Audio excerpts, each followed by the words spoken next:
देश प्रदेश देख रहे हैं आप, मैं हूं आपके साथ आरजू साईं। दिल्ली में नगर निगम के लिए चुनाव संपन्न हो गए हैं। निगम में सत्ताधारी बीजेपी और दिल्ली में सत्ताधारी आम आदमी पार्टी दोनों ही अपनी अपनी जीत के दावे कर रहे हैं। अब 2 दिन के इंतजार के बाद आखिरकार बुधवार को पता चल जाएगा कि बीजेपी का 15 साल पुराना किला बचेगा या ढह जाएगा।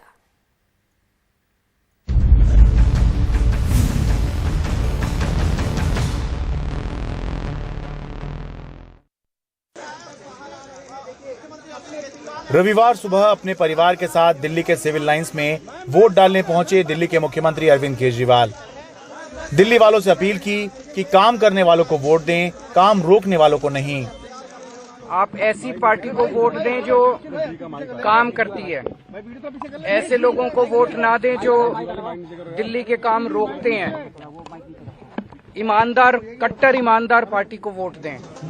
आम आदमी पार्टी ने दिल्ली सरकार में अपने 8 साल के काम को दिखाकर चुनाव लड़ा और 15 साल के बीजेपी के शासन के दौरान कूड़े के पहाड़ और साफ सफाई का मुद्दा उठाया।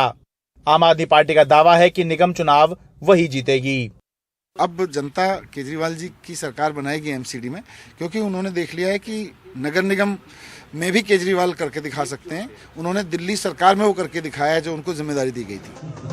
उधर 15 साल एमसीडी की सत्ता में काबिज रहने वाली बीजेपी ने सत्ता विरोधी लहर से निपटने के लिए प्रधानमंत्री मोदी के चेहरे पर चुनाव लड़ा और 50 से ज्यादा केंद्रीय मंत्रियों, सांसदों और मुख्यमंत्रियों की जनसभाएं कराकर आक्रामक चुनाव प्रचार किया। रविवार को मतदान करने पहुंचे बीजेपी सांसद गौतम गंभीर ने कहा कि मोदी जब बीजेपी के सबसे बड़े नेता हैं तो उनके चेहरे पर वोट मांगने में क्या हर्ज है। मोदी जी देश के प्रधानमंत्री हैं, हमारे पार्टी के सबसे बड़े नेता, तो इसमें मोदी जी को लाने की क्या बात है। केजरीवाल जी तो हर जगह अपनी शक्ल दिखाते फिरते हैं। जो भी हैं हम लोग सामने जो भी हैं सामने हैं, और भी ज्यादा मिनिस्टर और चीफ मिनिस्टर होंगे तो वो भी आके जनता के सामने चुनाव के नतीजे बताएंगे कि आखिर किसके प्रचार में कितना दम था। लेकिन तीनों ही पार्टियों ने, वो चाहे आम आदमी पार्टी हो या बीजेपी हो या फिर कांग्रेस हो, तीनों ही पार्टियों ने इस प्रचार में अपनी पूरी ताकत झोंकी है। वैसे दिल्ली में सुबह वोटिंग की रफ्तार सुस्त रही, लेकिन दोपहर बाद इसमें कुछ तेजी देखने को मिली। क्लीनेस का इशू मेन है, तो आई थिंक ये जो भी पार्टीज होंगी जो हमारे देश में क्लीनेस ला के सकती हैं वही मेन होगा। अच्छा, ये वैसे निगम का चुनाव है, आप डेवलपमेंट ऑफ कंट्री की बात कर रही हैं, ये किस तरह से है? क्योंकि ऑब्वियसली कि अगर हमारे देश में सफाई नहीं होगी तो डेवलपमेंट नहीं हो सकती। बेसिकली सफाई, क्लीननेस से ही डेवलपमेंट होती है। कैसे सोचा आपने कि हम इस पार्टी को वोट देना, क्या वो मन में आया था? देखिए जी, हमारे को जिस पार्टी ने जो सब कुछ दिया है हम उसी को देंगे, और क्या दिक्कत है। ठीक है, आप बताइए जी। बस एक हमारी जिम्मेदारी समझ के हम अपना, क्या हमारा ये जिम्मेदारी भी है वोट डालना, और हमारा हक भी है।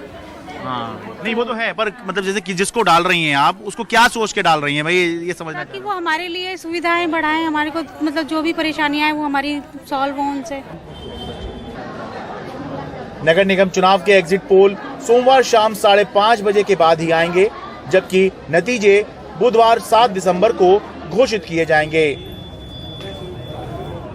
एमसीडी में पिछले 15 सालों से बीजेपी का शासन है और उसको चुनौती मिल रही है आम आदमी पार्टी से। आम आदमी पार्टी ने अपने 10 साल के जीवन काल में बीजेपी को चुनाव तो हराया है, लेकिन कभी भी बीजेपी को सत्ता से बाहर करने में वो अभी तक कामयाब नहीं हो पाई है। क्या इन चुनावों में ऐसा हो सकता है? जवाब मिलेगा 7 दिसंबर को। दिल्ली से रविचंद्रन शुक्ला और कैमरा पर्सन पवन कुमार के साथ मैं शरद शर्मा, एनडीटीवी इंडिया। दिल्ली नगर निगम चुनाव के लिए कल मतदान संपन्न हो गया। वोटिंग को लेकर बहुत ज्यादा उत्साह तो नजर नहीं आया, लेकिन हजारों दिल्ली वाले वोटर लिस्ट में नाम ना होने की वजह से मतदान नहीं कर सके। हमारे सहयोगी सौरभ शुक्ला की रिपोर्ट देखिए।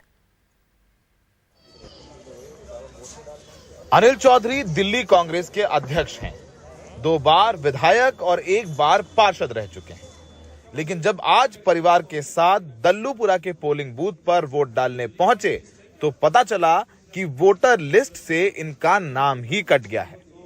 दूसरी बात सर ये है कि जब आप एक बार चुनाव आयोग से बात करते रहे, लेकिन तमाम मशक्कत के बाद भी वोट नहीं डाल पाए।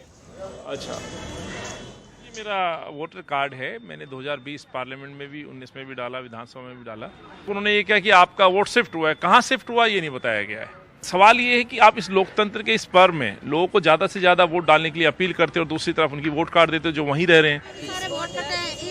हम दिल्ली के जिस बूथ पर पहुंचे वहां लोग हमें यही बताते मिले कि उन्होंने पिछले विधानसभा चुनाव में वोट डाला था, लेकिन जब रविवार को वोट डालने पहुंचे तो वोटर लिस्ट में नाम नहीं मिला। समस्या यह है, बीएलओ हमारे 8 वोट है, 8 2 की आई है, 6 की पर्ची ही नहीं पहुंचाई बीएलओ ने, और आया बच्चा लौट गया। चुनाव आयोग को ये सोचना चाहिए कि जब परिसीमन हुआ था उसके बाद के सारे जो लिस्टें हैं टोटल डिस्ट्रीब्यूट अगर ना तो जो ऑनलाइन सर्चिंग है उससे ना मैच कर रही है, जो उन्होंने वेबसाइट ऑलरेडी दे रखी है ना तो उससे कोई मैच कर रही है, नो इन्होंने जो लिस्ट जनरेट कर रखी है उससे भी मैच नहीं कर रही है। सारे के सारे वोटें जो है डिलेटेड के स्टैंप मार्क के रखी है जिसका कोई वजूद नहीं है। मतलब क्या मुद्दे हैं इस बार निगम चुनाव में आपके? इस बार मुद्दा क्या है, जब वोट में वोटर लिस्ट से नाम ही काट दिया तो मुद्दा क्या रहेगा सर? वोटर लिस्ट से नाम ही कट गया? इस बार वोट दिया था आपने विधानसभा में? हाँ जी। लोकसभा में? हाँ। दोनों बार दिए हैं, लेकिन इस बार वोटर लिस्ट से नाम ही कट गया इस बार। आप आए यहाँ पोलिंग बूथ पे, क्या देख रहे हैं? सर एक तरफा वोट पड़ा, सब पूरा नाम कटे हुए हैं, मेरा भी मेरा मिसेज का भी नाम है नहीं। आपका नाम कटा हुआ है और मिसेज का नाम भी कटा हुआ है। आपने पिछली बार विधानसभा में वोट दिया था? कितने घंटे हो गए? 1.5 घंटा हो गया है। 1.5 घंटा हो गया। पहले दिक्कत आ रही है। पहले मेरे को भेजा यहाँ पे पीछे वाला 28 ब्लॉक में, फिर उसके बाद कहते हैं यहाँ नहीं है वोट तुम्हारा, इधर चले जाओ। इधर आया हूँ तो ये कह रहे हैं वो उधर चले जाओ, तुम्हारा थाने के पीछे है, रेलवे स्टेशन के पास। अब 4 बंदे हमारे साथ, 3 और हैं, 2 बुजुर्ग और हैं, उनको मैं कैसे लेके जाऊँ? दिल्ली के सुभाष मोहल्ले में तो 450 वोटरों का नाम लिस्ट से गायब मिला। बीजेपी सांसद मनोज तिवारी भी चुनाव आयोग पर आग बबूला नजर आए। हाँ, कई जगह से आ रहे हैं और खास तौर से जहां भारतीय जनता पार्टी समर्थक लोग हैं, मोहल्ले हैं। देखिए ये तो थोड़ा पता भी चल जाता है ना, तो लगातार वहां से पीछे जैसा वोट आया है, तो खास तौर से भारतीय जनता पार्टी के समर्थकों का वोट कटा है और ये निश्चित रूप से इस पे लीगल एक्शन बनता है। चुनाव आयोग रोज कहता है कि हम वोट करिए, एक एक वोट महत्वपूर्ण है। अब आप 800 वोट काट दिया और किसी से पूछे नहीं। जिस वार्ड में अगर 400 500 वोट कट गया तो फिर तो वो वहां का रिजल्ट भी रुक सकता है ना, री इलेक्शन हो सकता है। दिल्ली में परिसीमन होने के बाद से लोगों में असमंजस की स्थिति है। लोगों को पता ही नहीं चल पा रहा था कि उनका वार्ड बदल गया है। हर बार वोट कर देते हैं, इस बार वोट ही नहीं दे पा रहे। हमने चुनाव आयोग से संपर्क करने की कोशिश की, उनसे जवाब मांगा, लेकिन हमें अभी तक कोई जवाब नहीं मिला। आम लोगों के पास सबसे बड़ी ताकत होती है और वो ताकत है उनका मताधिकार। सोचिए कि चुनाव आयोग कितना पैसा खर्च करता है लोगों को उत्साहित करने के लिए, मोटिवेट करने के लिए कि वोट डालिए। रेडियो में प्रचार, टीवी में प्रचार, ब्रांड एम्बेसडर बनाए जाते हैं और सोचिए लोग उत्साहित होकर पहुंचे यहाँ तो हजारों लोग दिल्ली में वोट नहीं डाल पाए।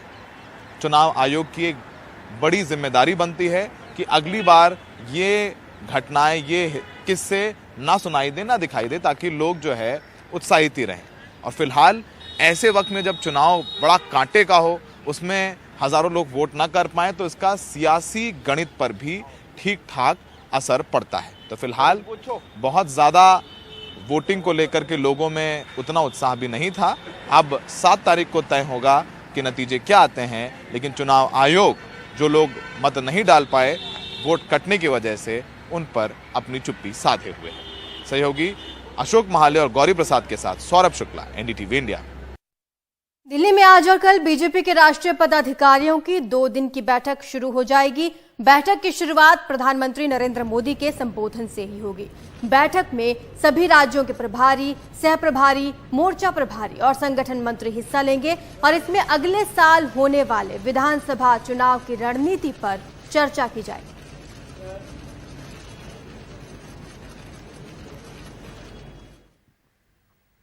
राहुल गांधी की भारत जोड़ो यात्रा राजस्थान के झालावाड़ जिले में पहुंच चुकी है। राजस्थान भाजपा के सह प्रभारी विजय राहटकर ने राहुल गांधी पर निशाना साधा। विजय ने कहा कि राहुल गांधी एक झूठ की फैक्ट्री हैं।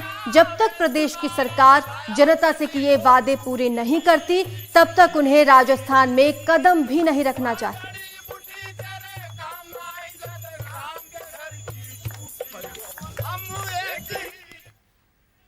तो कांग्रेस की भारत जोड़ो यात्रा मध्य प्रदेश से राजस्थान अब पहुंच चुकी है। राजस्थान के झालावाड़ में राहुल गांधी का जोरदार स्वागत किया गया। इस मौके पर अशोक गहलोत, सचिन पायलट, गोविंद सिंह डोटासरा, कमलनाथ समेत कांग्रेस के कई नेता मौजूद रहे। झालावाड़ में राहुल गांधी का स्वागत सहारिया नृत्य के साथ किया गया। इस दौरान राहुल गांधी भी गहलोत, कमलनाथ और पायलट के साथ थिरकते हुए नजर आए। राजस्थान कांग्रेस कमेटी की ओर से जारी कार्यक्रम के मुताबिक भारत जोड़ो यात्रा 17 दिन तक राजस्थान के 7 जिलों से होकर गुजरेगी। इस दौरान 520 किलोमीटर का सफर पूरा किया जाएगा।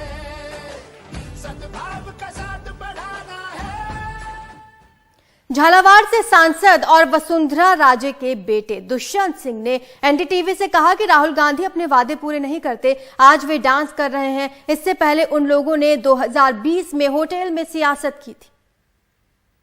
कांग्रेस की जो भारत जोड़ो यात्रा है, दिलचस्प बात यह है कि उसका जो प्रवेश हुआ है कांग्रेस शासित राजस्थान में, वो झालावाड़ के जरिए हुआ है। और झालावाड़ एक ऐसा इलाका है जहां पर 1989 से वसुंधरा राजे यहां पर इन सीटों पर उनका स्ट्रॉन्ग होल्ड माना जाता है। वो हमेशा यहां से जीतती आई हैं और तब से आज तक या तो वो या उनके बेटे दुष्यंत सिंह यहां पर जनप्रतिनिधि रहे, दोनों रहे, क्योंकि वसुंधरा जी एमएलए इलेक्शन लड़ रही हैं। और अभी हमारे साथ इस मुद्दे को, इसकी राजनीतिक समीकरण और संकेत क्या हो सकते हैं, इसको डिस्कस करने के लिए मेरे साथ हैं दुष्यंत सिंह जी, जो वसुंधरा राजे के पुत्र हैं और यहाँ झालावाड़ से एमपी भी हैं। दुष्यंत जी, झालावाड़ से प्रवेश करना, आप यहाँ आई हैं, यहाँ झालावाड़ आई हैं, मुझे तो इतना ही कहना है, देश में खाली एक ही व्यक्ति है, आदरणीय प्रधानमंत्री जी मोदी साहब। वो गरीबों के मसीहा हैं। उन्होंने देश को एक यूनिफाइंग, उनके आने से पूरा देश यूनिफाई हुआ है। उन्होंने सभी धर्म को, सब जाति को जोड़ने का काम किया है। राहुल गांधी के लिए क्या कहना चाहेंगे? राहुल गांधी के बारे में क्या बोलना है? इतना ही बोलना है, राहुल गांधी जी हजूर आते हैं, बहुत देर में आए, आप हजूर हैं, आपको कोई, आप आते हैं, आप अपना वचन बोलते हैं और वचन को पूरा अमल नहीं करते, और अमल करने का काम खाली भाजपा की सरकार ने किया है। वर्तमान की जो स्थिति है, बिजली की स्थिति है, यहाँ दलित अत्याचार, यहाँ के लोगों को क्राइम, यहाँ महिला उत्पीड़न, यहाँ वर्तमान में जो वैट की जो रेट्स हैं और पेट्रोल के और डीजल के, वो है। हमारे समय पे लोगों को बिजली समय पे मिलती थी। आज वो डांस कर रहे हैं, जहाँ उनको डांस करने की, सब लोग एकजुट होकर सब डांस कर रहे हैं। ये देखने मिल रहा है कि 2020 में ये लोग होटल की से राजनीति कर रहे थे। हमने दिल से राजनीति की है। लेकिन आपने एक और बात कही कि जो एक साथ स्टेज पे आज हमने देखा कि एक डांस कर रहे थे, लेकिन आपसी खींचतान कांग्रेस में भी है। तो आपको लगता है कि अगर राहुल गांधी यहाँ पर विकास नहीं कर सकते हैं, आपको लगता है कि राजस्थान का लीडरशिप इशू वो रिजॉल्व कर पाएंगे? मैं कांग्रेस के पार्टी के लीडरशिप के और इशू के बारे में मुझे कुछ कहना नहीं है। मैं दूसरी पार्टी के बारे में कुछ नहीं कह सकता। आपकी पार्टी के बारे में बताइए ना, आपकी पार्टी में भी वर्चस्व की लड़ाई है। हमारी पार्टी में कार्यकर्ताओं की के कहने पर और आदरणीय पार्लियामेंट्री बोर्ड के कहने पर ही काम किया जाएगा। अभी पार्लियामेंट्री जो पार्लियामेंट्री बोर्ड जो तय करेगा वही फाइनल होगा।